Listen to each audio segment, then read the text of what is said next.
Hello and a very warm welcome. You are watching the news now with your host Amisha Sharma. Now the top stories of the day. Dense fog throws life out of gear in Jammu.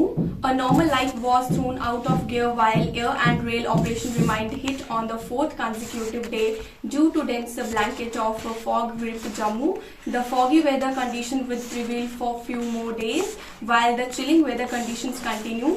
There will be gradual increase in intensity and distribution of fog and the fog as the day progresses with main activity towards evening and night. Ladakhis to hold protest in Jammu for statehood. After announcing a boycott of the high-powered committee constituted by the Union Minister and Home Affairs under the chairmanship of Minister of State for the Home Niyati Anand Rai, political and social bodies of Ladakh are going to be hold a protest march in support their demands in Jammu. Statehood की demand को, six schedule की demand को, हमारे job की reservation की मांग को और हमारे यहाँ पब्लिक रिप्रेजेंटेशन को मजबूत बनाने के लिए लोकसभा में नुमाइंदगी को एश्योर करे और हमें उम्मीद है कि सरकार इस प्रोटेस्ट के बाद जो इन्होंने हाई पावर्ड कमेटी बनाई थी उसमें रिविजिट करेगी, कंपोजिशन को ठीक करेगी, एजेंडा को फिक्स करेगी और जल्दी बातचीत का सिलसिला शुरू करेगी। तो सज्जाद साहब, आज आप लोगों ने जो है जम्मू के अंदर प्रोटेस्ट किया है, तो आने वाले दिन में अगर आप लोगों का डिमांड पूरा नहीं होता है तो हम लोग देखिए, प्रोटेस्ट ही एक वाहिद माध्यम है डेमोक्रेसी में जिसके जरिए हम सरकार तक अपनी बात पहुंचा सकते हैं। तो इसी प्रोटेस्ट के जरिए हम चाहते हैं कि सरकार तक अपनी बात पहुंचाए और अगर जम्मू के प्रोटेस्ट के बाद भी कोई हल नहीं होता है तो हम कोशिश करेंगे कि दिल्ली की तरफ रुख करें और दिल्ली में जाके भी प्रोटेस्ट। तो आपका जो मेन मुद्दा जो चार आपका डिमांड है उसके बारे में थोड़ा बताएं। स्टेटहुड की डिमांड है ताकि फेडरल स्ट्रक्चर लद्दाख में मजबूत हो, वहाँ कॉन्स्टिट्यूशनल सेफगार्ड्स मिले under the line of six schedule और अंडर सिक्स शेड्यूल के तहत, क्योंकि हमारा ट्राइबल पॉपुलेशन है पूरा, हमारे लैंड सेफगार्ड्स मिले, हमारे लिए बच्चों के लिए जॉब रिजर्वेशन की हम मांग कर रहे हैं, पब्लिक सर्विस कमीशन की मांग कर रहे हैं, क्योंकि ये सारी चीज़ें हमें एस्टवाइल स्टेट में थी तो अब हमें और ज़्यादा एम्पावर करने के बजाय जो थी वो भी हमसे छीनी गई। तो इसीलिए हम हमारी डिमांड है कि सरकार इन चीज़ों को सुने। National Conference President Farooq Abdullah today paid visit to Old Town Baramulla and interacted with his colleagues here and prayed for their well-being. During his visit, he also called for holding assembly elections in Jammu and Kashmir at an earliest ruling in it and the interest of the people of Jammu and Kashmir.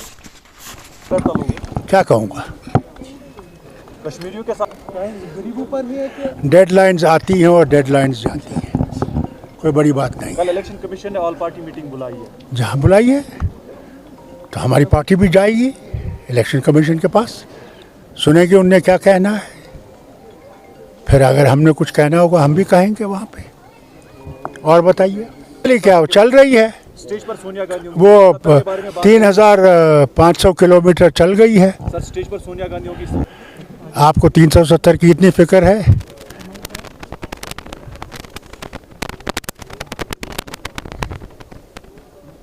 मुझे सवाल समझ नहीं आता है, भारत यात्रा किस लिए है? जो मजहबों में यहाँ पे तफर्रुका पैदा किया जा रहा है उसको दूर करने के लिए किया जा रहा है कि हम सब लोग इकट्ठे रह सकें, हिंदू मुसलमान सिख ईसाई बौद्ध सब इकट्ठे रह सकें। यही तो यात्रा का मर्ज है, उसका काम है। उसीलिए तो निकला है कि जो नफ़रतें बढ़ रही हैं उन नफ़रतों को कम किया जाए। अब कल ही देखिए, एक को मुसलमान को पकड़ा और उसको मारा और मारते गए जब तक उससे कहा कि ये बोलो। इन चीज़ों का चैलेंज है और बड़ी खुशी की बात है कि राहुल निकला है इन चीज़ों को ख़त्म करने के लिए। इलेक्शन ज़रूर होने चाहिए। इलेक्शन ही जो है वो लोगों की हुकूमत बनाता है और लोगों की मुश्किलों को दूर कर सकता है, एक लेफ्टिनेंट गवर्नर नहीं कर सकता। Gunfight broke out in Jammu and Kashmir's Budgam. A gunfight between security forces and terrorists started at Red Bagh area of central Kashmir's Budgam district. The exchange of fire was triggered after forces cordoned off the area following inputs after the presence of militants there. Snow clearance measures, restoration of services assessed in Kulgam. To take first-hand appraisal of the situation arising due to snowfall and restoration of essential services, the Deputy Commissioner DC Kulgam, Dr. Bilal Mohiuddin Bhatt, conducted executive tour of Aharbal, DH Pura, Watur, Manzgam and other areas in the district. So that's all for today from me and my team in this edition of news. Thank you so much for watching.